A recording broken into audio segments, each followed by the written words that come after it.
हम लोग ऑफिस में जैसे अगर काम है तो सुबह 8 बजे तक आ जाते हैं, अगर काम नहीं है तो हम लोग लेट भी आते हैं। हाँ, कोई समय नहीं है कि हम कब आएंगे। अच्छा बताइए, मोदी जी के साथ नामांकन रूम में गए थे क्या? साइन कराने गया था, तो चूंकि बिहार से आए थे, रोड शो वगैरह करके, तो गर्मी का टाइम है, स्वाभाविक है थोड़ा। वो अपनी पेन से ही साइन करते हैं, पेन निकालेंगे साइन देख ही रहे मेरी पेन दीजिए जरा सामने जरा पेन दीजिए। कि माननीय प्रधानमंत्री जी छोटी सी छोटी बातों को ध्यान से देखते हैं और मुझे लगता है कि अन्य पार्टियों के लोगों को उतना अध्ययन नहीं हुआ। नरेंद्र मोदी जी के अंदर जो है ईश्वरीय शक्ति वास कर रही है, इसमें कहीं दो राय नहीं है। ये कैसे बोल सकते हैं आप सर? इसलिए बोल सकते हैं कि आज़ादी मिले हुए 1947 से आज तक किसी ने हिम्मत नहीं कसा कि 370 को भी छू सके।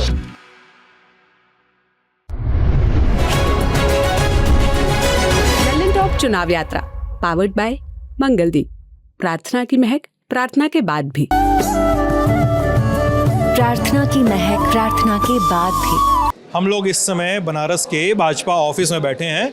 भाजपा का वो ऑफिस जो चुनाव ऑफिस कहा जाता है यूजुअली, जहाँ पे चुनाव मैनेज किया जाता है, जहाँ से चुनाव का प्रचार और चुनाव की सारी गतिविधियों पे नज़र बनाई जाती है। और बनारस से चूँकि नरेंद्र मोदी यहाँ पे 2 बार सांसद रह चुके हैं और तीसरी बार वो लगातार इस पर कंटेस्ट कर रहे हैं लोकसभा चुनाव में, तो हमने कोशिश की समझने की कि उनका चुनाव कैसा चल रहा है और चुनाव कैसे मैनेज किया जा रहा है। ये 3-4 लोग बैठे हैं जिनके सभी के नाम के आगे किसी न किसी मौके पे पूर्व लगा है।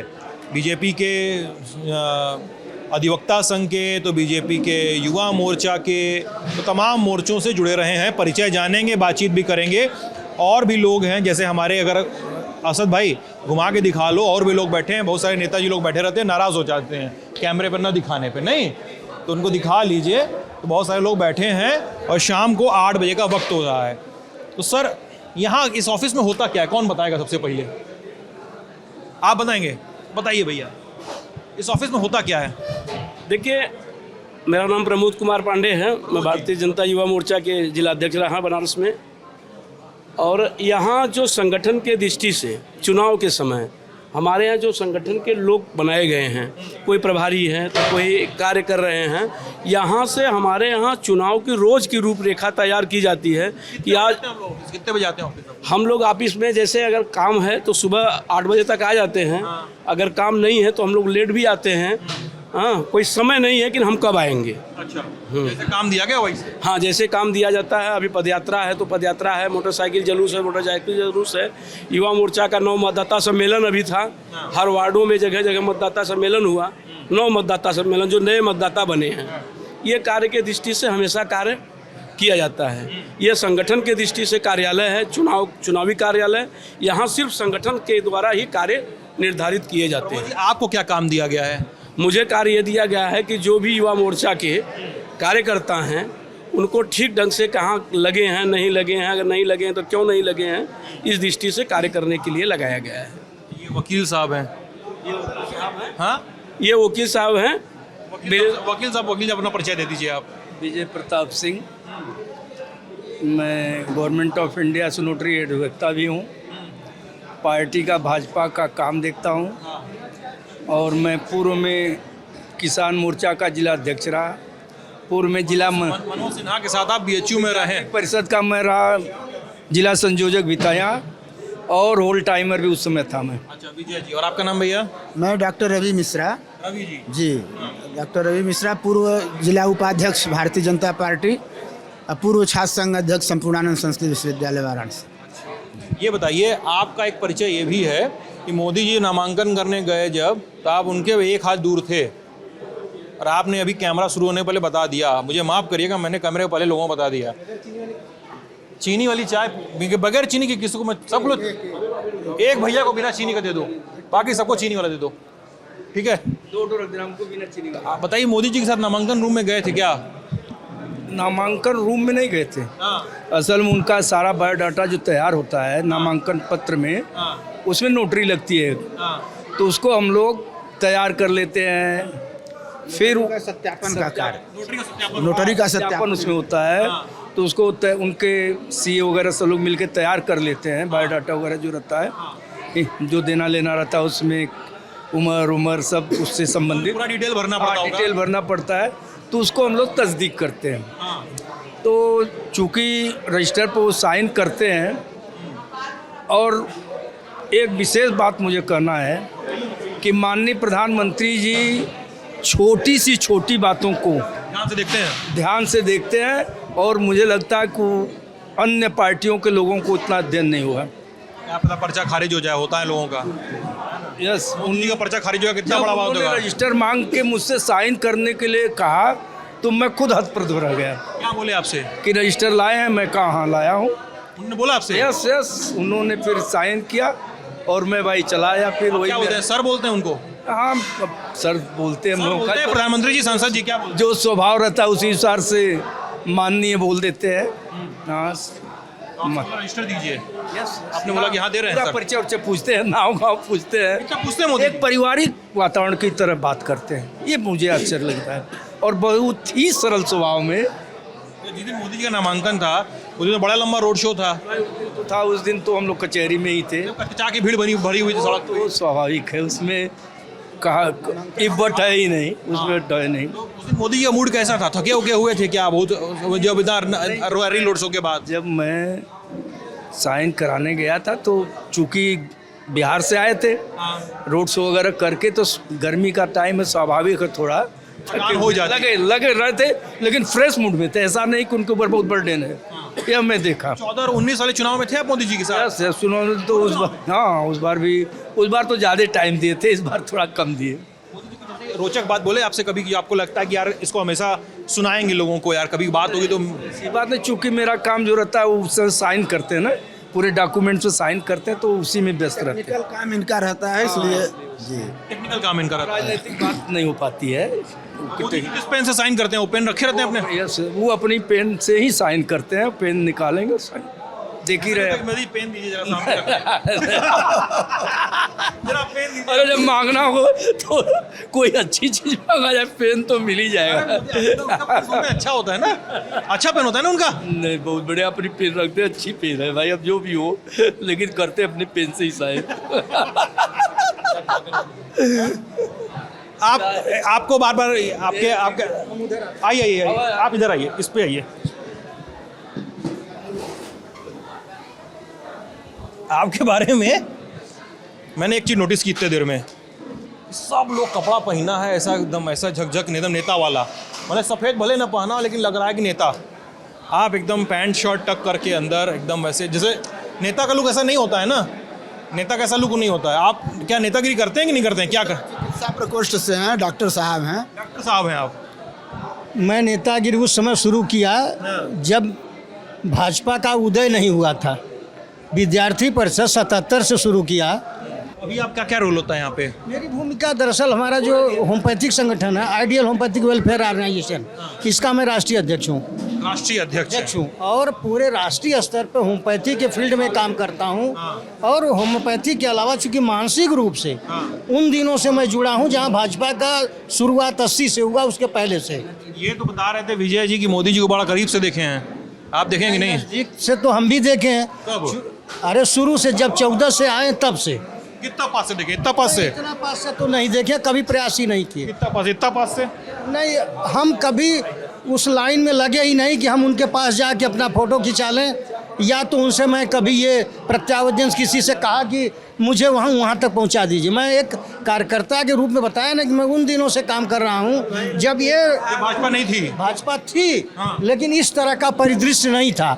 अब तो ये फोटो खिंचा के अगर लगा न दिया जाए उसमें मोबाइल में, तो ये नहीं पता चलेगा कि हम मोदी जी के कितने नज़दीक हैं। हम उन दिनों में काम किए जब लगा देंगे, इंस्टाग्राम पे सबको गुड मॉर्निंग के साथ भेज देंगे सबको। 200-400 लोग जब छात्र नेता हुआ करते थे, क्योंकि छात्र राजनीति से आया हूँ, उन दिनों चाहे जितने बड़े नेता हों, अगर मैं ये कहूँ तो आपको अतिशयोक्ति लगेगी, या अतिशयोक्ति आपको लगेगी। हाँ, कि माननीय राजनाथ सिंह जी और डॉक्टर मुरली मनोहर जोशी जी मेरे मोटरसाइकिल पे बैठ के संबोधन किए हैं। अभी आपको थोड़ा अतिशयोक्ति लगेगी। यस, साथ में मेरे बैठ के मोटरसाइकिल पे मैं बैठा हूँ, मेरे साथ चल के 25-50 किलोमीटर दूर जाके छोटी छोटी मीटिंग 25-50 लोगों की मीटिंग, इससे ज़्यादा लोग नहीं हुआ करते। मोटरसाइकिल थी आपके पास? बुलेट थी बुलेट पुरानी जी, वाली? पुरानी वाली। इसमें किक दूसरी तरफ होता था? यस, हाँ। तो उस दिनों हमारे उसमें डॉक्टर मुरली मनोहर जोशी ने मेरे मोटरसाइकिल पे 50 किलोमीटर दूर चल के संबोधन किया, माननीय राजनाथ सिंह ने किया। उस समय गाड़ी का बहुत अभाव हुआ था। फॉर्च्यूनर नहीं होती थी? जी, फॉर्च्यूनर वगैरह नहीं होती थी? नहीं, फार्चूनर तो अब पैदा, उस समय जीप होती थी, उस समय ये फिएट होती थी, एम्बेसडर होती थी, ये नेतागिरी अम्बेसडर से बहुत हुई ना उस समय, या जीप हुआ करती थी। फार्चूनर तो अब पैदा हुई है। अब आज जो है फार्चूनर की राजनीति हुई। उन दिनों तो स्कूटर मोटरसाइकिल की राजनीति हुआ करती थी। हम लोग मोटरसाइकिल अम्बेसडर रखते थे 77 में। उन दिनों जिले में कोई अम्बेसडर नहीं हुआ करती थी। छात्र राजनीति से आए थे, टीडी कॉलेज छात्र संघ का, होम्योपैथिक मेडिकल कॉलेज का छात्र संघ अध्यक्ष रहा। मोदी जी क्या क्या करवाए हैं सर शहर में, क्या करवा दिए? मोदी जी तो शहर नहीं पूरे विश्व में करवा दिए, देश में करवा दिए। कैसे सर बताइए? नहीं, जैसे आज बनारस को आप देखे हैं, अगर शहर में आप आए हैं, आप तो पता नहीं कि आप किस जनपद के कहाँ के रहने वाले हैं, लेकिन आप तो अगर आए हैं बनारस में तो आपको ऐसा लगा ही नहीं कि आप उत्तर प्रदेश में आए हैं। आपको लगा? हाँ। देखिए मैं रहने वाला हूँ बनारस का, ठीक है, लेकिन मैं तो पत्रकार हूँ। मैं तो आपकी सुनूंगा, दूसरी पार्टी की भी सुनूंगा। मैं तो कुछ बोलूंगा तो फंसूंगा, है ना? कहीं भी बोलूंगा फंसूंगा, इसलिए आप बोलिए। आप अभी देख लीजिए, जैसे बनारस में देख लीजिए। बनारस में अगर आप देखेंगे, अगर आप एयरपोर्ट से आगे आएंगे, वहीं से इंटरनेशनल एयरपोर्ट का शुरुआत मान लीजिए, रोड का जाल बिछ गया है, और वहीं पे अमूल प्लांट अभी जैसे आया है, तो ये अभी आप यहाँ डीजल प्लांट तो पहले से था सर? नहीं था, इंटरनेशनल नहीं था। आज जो स्वरूप है वो पहले नहीं था। अरे नेपाल की फ्लाइट उड़ा करती थी पहले, वो कुछ गिनती की थी। अब पूरे कहीं भी जाना हो तो इस तरह से बहुत परिवर्तन हो गया। पहले से अब में बहुत परिवर्तन हो गया। परिवर्तन हो गया है, परिवर्तन हो गया है। परिवर्तन तो जन जन के दिमाग में भी है कि परिवर्तन हो गया है। आपको दिखाई देना चाहिए कि बनारस जिस जगह पर आप खड़े हैं, 2014 के पहले इसी बनारस में कितनी गंदगी हुआ करती थी, और आज वही बनारस स्वर्ग जैसा दिखाई दे रहा है। तो सबसे पहले तो आपको अपने काशी नगरी को ही देखना चाहिए कि परिवर्तन की सबसे बड़ी कड़ी तो अभी काशी नगरी है, कि पूरी स्वर्ग जैसी दिखाई दे रही है काशी। दूसरा, भारत का तकदीर निश्चित तौर से दुनिया में जो छाया हुआ है वो नरेंद्र मोदी जी का देन है। मोदी जी का देन है जी, क्योंकि ईश्वर अंश जीव अविनाशी, चेतन अमल सह सुख राशि। नरेंद्र मोदी जी के अंदर जो है ईश्वरीय शक्ति वास कर रही है, इसमें कहीं दो राय नहीं है। ये कैसे बोल सकते हैं आप सर? इसलिए बोल सकते हैं कि आज़ादी मिले हुए 1947 से आज तक किसी ने हिम्मत नहीं कसा कि 370 को भी छू सके, और 500 वर्षों की गुलामी को भी किसी ने हिम्मत नहीं कसा राम मंदिर वाली बात बोल रहा है, मंदिर का भी नवनिर्माण कर सके। तो ये ईश्वर का रूप में जन्म हुआ है, और ये सारी मुद्दाएं भारत से अपने आप समाप्त हो रही हैं, ईश्वरीय शक्ति द्वारा समाप्त हो रही है। और निश्चित तौर से सनातन की यह विजय है, 5000 वर्षों का सनातन का यह विजय, ये नरेंद्र मोदी के नाम पे ही लिखा गया है। और क्या नाम है सर आपका? मेरा बोल गया था। विपिन तिवारी हुआ। हम पार्टी के हम राष्ट्रीय महासचिव हुए बिहार से, पटना से। उससे हाँ। जी, इससे पहले हम 1980 से भारतीय जनता पार्टी के हम कार्यकर्ता और मेंबर हुआ करते थे 2006 तक, यूपी से बिहार तक। स्टार्टिंग मेरी कुशीनगर से थी। ये आप पटना से आए हैं जी। तो आप अभी तो बिहार में तो लास्ट फेज का पोलिंग बचा हुआ है अभी, तो वहाँ छोड़ दिए। लास्ट चरण में हम लोगों का काशी जरूर आना चाहिए। अरे मोदी जी तो जीत जाएंगे ऐसा ही। ठीक है, मोदी जीत जाएंगे वो अलग विषय है, लेकिन हमारे जब जिला का चुनाव संपन्न हो गया, गोपालगंज से हम प्रॉपर रहने वाले हैं, 25 को गोपालगंज चुनाव संपन्न हो गया, तो हम लोग जो हैं सीधे आपको बलिया और बनारस के लिए चल चुके हैं। हम कल और आज दोनों दिन रहे बलिया, और आज 14 से 17 तक रहे थे बनारस, और फिर हम आज से पूरे 1 तक रहेंगे बनारस। क्या क्या काम करना पड़ता है आपको यहाँ पे? कहाँ रहते हैं आप? हम बनारस अपने रिश्तेदारों के यहाँ रहते हैं, लेकिन हम लोगों का फील्ड में घूम करके एक एक वोटों को समझना, बूझना, और भारतीय जनता पार्टी जो कृत्य की है उसका गुणगान करना हर कार्यकर्ता का काम है। समाज में उसे उपदेश देना यह हम लोगों का काम है। बताओ भैया, क्या नाम है आपका? मेरा नाम रुद्र लक्ष्मीकांत अवस्थी है। हाँ भैया, रुद्र लक्ष्मीकांत अवस्थी। रुद्र लक्ष्मी, मैं रुद्र काकी बुला सकता हूँ आपको? बिल्कुल बिल्कुल बिल्कुल बोलिए भाई। जी।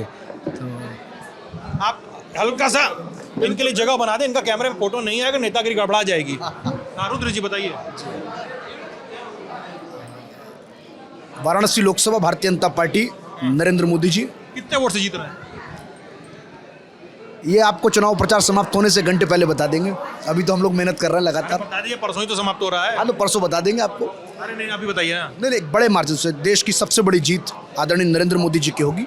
और हम लोग वाराणसी लोकसभा में लगातार 15 दिनों से लगातार काम कर रहे हैं। और जो जनता का विश्वास, जो जनता का समर्थन नरेंद्र मोदी जी के लिए है, वो एक बड़ा समर्थन नरेंद्र मोदी जी को मिल रहा है। और निश्चित तौर पर उसके माध्यम से मैं कह सकता हूं कि देश की सबसे बड़ी जीत आदरणीय श्री नरेंद्र मोदी जी की वाराणसी लोकसभा से होगी। ठीक है, ये बताइए विजय जी, हाँ बोलिए बोलिए। क्या हुआ जरा? फोन लॉक हो गया है, खराब हैंग कर रहा है आपका फोन। देखिए, ये नज़दीक वाली बात है। ठीक ये कब की फोटो है? बेच चुकी है, अब हो गया। कब की फोटो है? मंत्री होके जब आए थे तब की रिसीव करने गया था। बार हाँ, 19 के बाद का। और एक बात दिखा रहे, देख लिया। तभी मैं पदाधिकारी यहाँ का सह संयोजक चुनाव था काशी क्षेत्र का। और दूसरा आप फोटो देखिए, थोड़ा खोजना पड़ेगा। कोई नहीं, कोई नहीं। ये इतना बड़ा ऑफिस है, यहाँ पे कौन कौन से कमरे हैं? तो ये बहुत बड़ा हॉल है। ये तो कौन बताएगा ऑफिस के बारे में? थोड़ा सा ऑफिस के बारे में कौन बताएगा? इस ऑफिस के बारे में, इस ऑफिस में कितना कमरा है, कहाँ कहाँ क्या क्या होता है? नहीं बता पाएंगे आपको, ये तो डिटेल नहीं बता पाएंगे। और एक बात, ज़्यादा बेहतर होगा। अरे ये क्या हो रहा है? फोटोग्राफी सीन चल रहा है, कुछ बना क्या है यहाँ? जी जी जी जी, ये तो लोग तस्वीर ले रहे हैं, अपना कहीं डालेंगे मोबाइल वगैरह पे। जी जी जी जी, मोबाइल डाल देंगे अपना। हाँ, क्या है? अब ये देखिए, ये माननीय प्रधानमंत्री अटल जी थे और मैं जिला मंत्री था। नीचे आप पे बैठे हैं क्या? पीले से है ना, तब मेरी वो उम्र थी। ये आप हैं? यस, उस समय भी वो प्रधानमंत्री थे अटल जी। काम कर रहा था जिला मंत्री की हैसियत से, और अब काम कर रहा हूँ पार्टी के सदस्य के रूप में। तो अगर आप बीजेपी के ऑफिस में आते हैं बनारस वाले, तो आपको ये पीछे के भैया जी हैं, भैया जी देखो चोट लग जाएगा इनको। पीछे आते हैं तो ये बड़ा सा संगठन का बैठक का हॉल है। मुझे लगता है कि वहाँ पे कोई खड़ा होकर बोलता होगा, तो यहाँ पे लोग उस तरफ मुँह करके सुनते होंगे, क्योंकि इधर प्लास्टिक की कुर्सी है, उधर सोफे वाली कुर्सी लगी है, कुशन वाली कुर्सी लगी है। तो मतलब कुशन नेताजी की कुर्सी में लगता है इंडिया में, ऐसा भी हो सकता है। इधर कुछ कमरे वमरे हैं, यहाँ पे कुछ कमरे वमरे हैं, यहाँ पे कुछ मीटिंग वीटिंग चल रही होगी आई गेस। हाँ यार, कुछ मीटिंग वीटिंग चल रही है, वो सब कमरे वमरे हैं यहाँ पे। और इधर समर्थकों की भीड़ है, उन लोगों की भी भीड़ है जो नमस्ते नमस्ते उन लोगों की भी भीड़ है जो पार्टी का प्रचार कर रहे हैं, उन लोगों की भीड़ है जो पार्टी का प्रचार करने वाले के साथ प्रचार कर रहे हैं, उन लोगों की भीड़ है जो पार्टी का प्रचार करने वाले प्रचार करने वाले के साथ प्रचार कर रहे हैं। और वो तस्वीरें हैं जेपी नड्डा की, अमित शाह की, संघ परिवार के लिए तस्वीरें ज़रूरी हैं, श्यामा प्रसाद मुखर्जी, जेपी नड्डा की, अमित शाह की तस्वीरें हैं। इधर भूपेंद्र चौधरी, योगी आदित्यनाथ की तस्वीर है, और नरेंद्र मोदी जेपी नड्डा की सेंट्रल स्टेज पर तस्वीर तो लगी ही हुई है।